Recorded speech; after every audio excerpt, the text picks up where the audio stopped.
ایک تو یہ ہے کہ وہ برطانوی وزارت عظمیٰ سے دستبرداری ان کو اختیار کرنا پڑے گی، اور دوسرا یہ ہے کہ اپنی پارٹی کے عہدے سے بھی ہاتھ دھونے پڑیں گے، بیکاز یہ وہاں پر ایک چیز اور ہوئی ہے، جیمی کاربن جو ہے وہ اپنی نشست نکالنے میں کامیاب ہو گئے ہیں، اور یہ اب ظاہر ہے وہ برطانوی ایوان کا حصہ بھی بنیں گے. بڑی توانا آواز ہیں اور انسانی حقوق کا معاملہ irrespective of religion and country وہ بڑے پرزور طریقے سے آواز اٹھاتے ہیں. سو دیکھتے ہیں ان کو اس حوالے سے بڑی تنقید بھی وہاں پہ کنزرویٹو پارٹیز اور دیگر لوگوں کی جانب سے رہی کہ وہ کیوں مسلمانوں کے ایشو کو اتنا ہائی لائٹ کرتے ہیں. خیر، برطانوی الیکشن پہ تو بات کرتے رہیں گے. اب پاکستان میں ایک بڑا ایشو جو رات گئے سر اٹھایا وہ ہے پاکستان پیٹرولیم ڈیلرز ایسوسی ایشن کے نمائندگان کل بیٹھے، انہوں نے پریس کانفرنس کی، انہوں نے لوگوں سے کہا کہ ہم آپ سے اپیل کر رہے ہیں کہ جی آپ ٹینکی بھروا لیں کیونکہ ہم ہڑتال پر جا رہے ہیں. کیوں ہڑتال پر جا رہے ہیں؟ کیونکہ ٹیکس لگا دیا گیا ہے. وہ جو کہہ رہے ہیں کہ جو ٹیکس ہے 0.5 یہ ٹیکس ہمیں نامنظور ہے کیونکہ ہم ڈبل ٹیکس نہیں دیں گے. یہ ایڈوانس ٹرن اور اوور ٹیکس ہے جس پر کافی زیادہ غم و غصے کا اظہار پیٹرولیم ڈیلرز ایسوسیشن کرتے رہے، کہنے کہ ہم بہت پہلے ہی کم مارجن پہ پروفٹ حاصل کر رہے ہیں، اگر ہم پر یہ ٹیکس لاگو ہو گیا تو اس کے بعد کیا ہوگا؟ اس کے بعد ہم سے یہ کاروبار چلانا مشکل ہو جائے گا. کم مارجن ہوتا کیا ہے؟ ایک دن کی یہ ہڑتال ہے، لیکن انہوں نے یہ بھی اندیا دے دیا کہ اگر ہمارے مطالبات نہیں مانے گئے تو ہم مزید بھی اس کو آگے بڑھا سکتے ہیں. اور ہماری بہت سارے حکومتی نمائندگان سے بات ہوئی ہے مگر معاملات بے نتیجہ رہے تو ہم اس نتیجے پر پہنچے. اچھا، ویسے ایک چیز یہ ہے کہ یہ پروفٹ میں سے مارجن جب کم ہوتا ہے تو اکثر لوگ اس پر کافی پریشان ہو جاتے ہیں، لیکن that needs to be seen کہ آخر مارجن ہوتا کتنا ہے، اس میں سے کتنے نقصانات ہوتے ہیں اگر پروفٹ مارجن کم کر دیا جاتا ہے. یہ ڈبل ٹیکسیشن ہے، تو ڈبل ٹیکسیشن تو سب کے ساتھ ہو رہی ہے، اور وہی کہتے ہیں آئین کی خلاف ورزی ہے ڈبل ٹیکسیشن. سو یہ بڑا اہم معاملہ ہے. اب دیکھیں کیا ہوتا ہے. تو پورے ملک سے ہمارے نمائندگان ہمارے ساتھ موجود ہیں. کراچی سے انجم عبدالوہاب ہیں، لاہور سے الماس خان، اور کوئٹہ سے عبداللہ مکسی ہمارے ساتھ موجود ہیں. تو پہلے لاہور کا ذرا رخ کر لیتے ہیں، دفعہ تھوڑا سا ہم اپنی ترتیب چینج کرتے ہیں. تو الماس احمد خان ذرا بتائیں کہ کیا آپ نے کوئی ٹینکی شنکی بھروا لی تھی پہلے سے ہی، یا پھر لاہور کی سڑکوں نے کیا منظر دیکھا رات بھر؟ کیا لوگوں کا رش لگا رہا؟ کیا سچویشن رہی؟ پہلے بھی آپ کو اکثر کہتا ہوں یہ کراچی نہیں ہے، یہ لاہور ہے. دل جلاتے رہیں آپ. لاہور میں میرے عقب میں آپ دیکھ رہے ہیں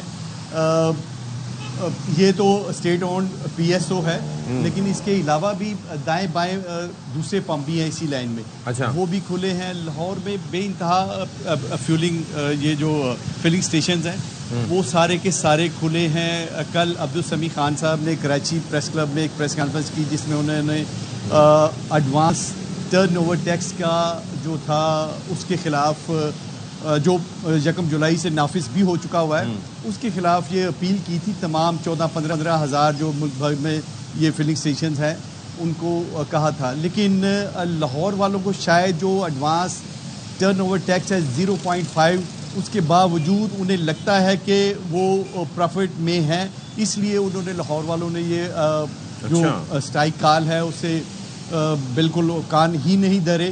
میں نے ذاتی طور پر لاہور میں چکر لگا کر دیکھا کوئی ایسا پمپ مجھے مل جائے جہاں پہ جا کے میں آپ کے ساتھ یہ بات کر سکوں، بیک گراؤنڈ میں بند فلنگ سٹیشن ہو، لیکن ایسا نہیں ملا. پھر مجھے بتایا گیا کہ شاید لاہور کے باہر ہیں، لیکن لاہور سے باہر پیٹرولیم ڈویژن کے جو ممبران ہیں ایسوسی ایشن کے ان کا کوئی ہڑتال میں حصہ نہیں ہے، وہ اس سے بالکل اپنے آپ کو کہتے ہیں نا الگ رکھا ہوا ہے. یہ کہہ رہے ہیں آپ الماس؟ بالکل صدف الگ کی بات نہیں کر رہا، لیکن ابھی یہی اسی کے جو فلنگ اسٹیشن ہے اس کے مالک سے میری بات ہوئی تو ان کا یہ کہنا تھا کہ جب تک تو ہمارے پاس سپلائی ہے، سپلائی اگر رک جائے گی تو پھر ان کے لیے مشکل ہو جائے گی. اگر سپلائی نہیں رکے گی تو یقیناً یہ بیچتے رہیں گے. اس کا مطلب ہے کہ انہیں جو ایڈوانس ٹرن اوور ٹیکس ہے 0.5 اس کے باوجود بھی یہ پرافٹ میں ہی جا رہے ہیں، اس لیے انہوں نے نہیں کیا. اور ان صاحب کا ایک اور اشفاق ان صاحب کا ایک اور کہنا تھا کہ حکومت کو چاہیے کہ جو آلریڈی ٹیکس نیٹ میں ہیں انہی کو مزید بوجھ نہ ڈالتے جائیں. بیفور وی موو ٹو انجم عبدالوہاب، مجھے یہ ذرا بتا دیجیے گا کہ لوگ تو ظاہر ہے کہ لوگوں کو تو یہ کوئی خبر نہیں پہلے سے ملی تھی کہ یہ کھلیں گے یا نہیں کھلیں گے. ہڑتال کی خبر آئی تو ظاہر ہے کہ ایک پریشانی ہوتی ہے. تو کیا شہری رات کو پیٹرول بھروانے کے لیے نکلے تھے یا وہ سکون میں رہے؟ نہیں، شہری تو یقیناً نکلتے ہیں، ایسی کوئی بھی صورتحال ہوتی ہے تو انجم ابھی آپ سے بات کریں گے. انجم بھائی 1 منٹ دیجیے گا بس، یہ الماس سے جواب لے لیں فائنل. جی الماس. جو لوگ تو اشفاق سوشل میڈیا اپنے موبائل فون پر 24 گھنٹے دیکھتے رہتے ہیں تو انہیں وہ یقیناً پینک ہوتے ہیں، کیونکہ کراچی پریس کلب میں ملک کا جو سب سے بڑا پریس کلب، وہاں پہ پریس کانفرنس ہو تو لوگ واقعی ہی سیریس لیتے ہیں اسے، لیکن وہ سیریس لیا ہے شہریوں نے. رات کے اوقات میں بھاگے لوگ اور کچھ دیر یہاں پہ تھوڑا سا ہم نے پینک بھی دیکھی، لیکن ابھی صبح کے اوقات میں انہوں نے کہا تھا 6 بجے سے میرا گھر جو میرے آفس سے تقریباً کوئی 20 کلومیٹر دور ہے، 20 کلومیٹر کے راستے میں تقریباً 50 سے زائد فلنگ سٹیشن آتے ہیں. میں نے رک کر وہاں پہ دیکھا، اور اس کے بعد میں اپنی ڈی ایس این جی پہ بھی لاہور کا میں نے ایک راؤنڈ لاہور تو ہمیں کوئی ایسا مجھے فلنگ سٹیشن نہیں پیش کر رہا ہے. اور ہم ذرا اب کراچی کا رخ کرتے ہیں اور انجم وہاں کی طرف چلتے ہیں. انجم بتائیے گا، لاہور میں تو کہہ رہے ہیں جی پیٹرول اسٹیشن کھلے ہوئے ہیں اور وہاں پر کوئی ایسی رات گئے مسئلہ بھی نہیں ہوا، تھیں تھوڑی بہت لمبی قطاریں. کراچی میں بتائیں کیا حالات ہیں؟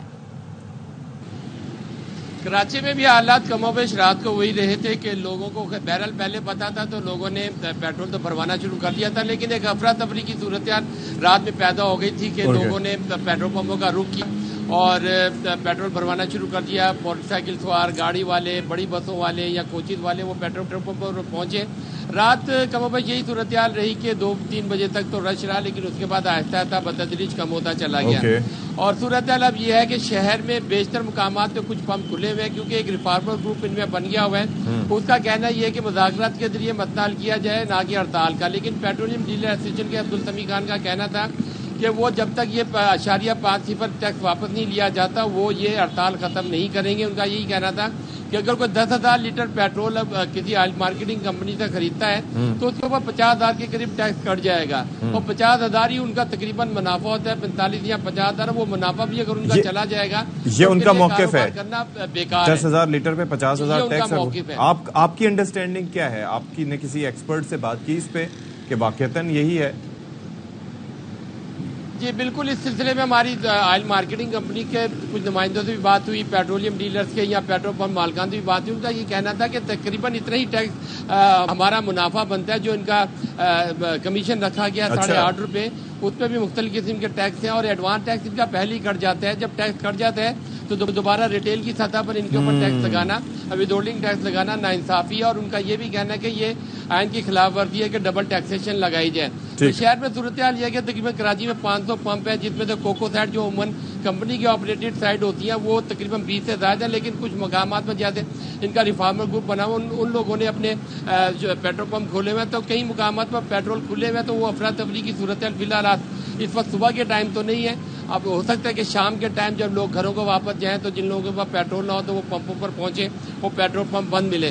اور عبدالسمیع خان کا یہی کہنا تھا کہ انہوں نے اپنا مطالبہ دے دیا ہے. پہلے ان کے اوگرا کے چیئرمین اور اوگرا سے بات ہوئی تھی تو انہوں نے یہ ٹیکس واپس دینے کا اندیا تو دیا تھا، لیکن تاحال 5 دن گزر چکی ہیں، اب تک ان کی جانب سے کوئی جواب نہیں ہے. اور یہ اپنی بیٹھک ان کی لگی ہوئی ہے. آج صبح بھی یہ اجتماعی طور پر بیٹھے ہوئے اور انتظار کر رہے ہیں کہ حکومت کی جانب سے کوئی ان کو واضح مثبت اشارہ ملے تو یہ پیٹرول پمپ کھولیں، لیکن ابھی تک ایسا کوئی حکومت کی جانب سے ان سے رابطہ نہیں کیا گیا. اور شہر میں ابھی پیٹرول پمپ کی تقریباً صورتحال بندی نظر آ رہی ہے. چلیں جی کوئٹہ کا رخ کر لیتے ہیں. اب تو ہمارے ساتھ عبداللہ مکسی بھائی ہمارے خاصی دیر سے انتظار کر رہے ہیں.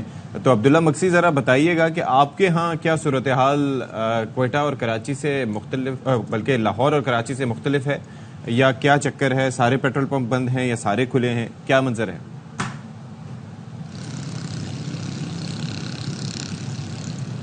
جی بلوچستان کا پورا ایک الگ ہی وہ ہے سسٹم ہے. یہاں پہ ایک اندازے کے مطابق جو ہے یہ جاتا ہے کہ تقریباً کوئی 60 سے 70% جو پٹرول ہے وہ ایرانی یوز ہوتا ہے، جس سے جو پٹرول پمپس اگر بند بھی ہو جائیں تو خاص کوئی فرق نہیں پڑتا. چونکہ جو پاکستانی پٹرول ہے جو مل رہا ہے جو پٹرول پمپس میں وہ تو کافی مہنگا ہے، جو وہاں پہ مل رہا ہے تقریباً کوئی ڈفرینس کافی ہے، 190-200 روپے میں فی لیٹر فروخت کیا جا رہا ہے. تو یقیناً ٹرانسپورٹ ہے جو چھوٹے بڑے ٹرانسپورٹ ہیں جو بارڈر سے ملحقہ علاقے ہیں وہاں پہ بھی لوگ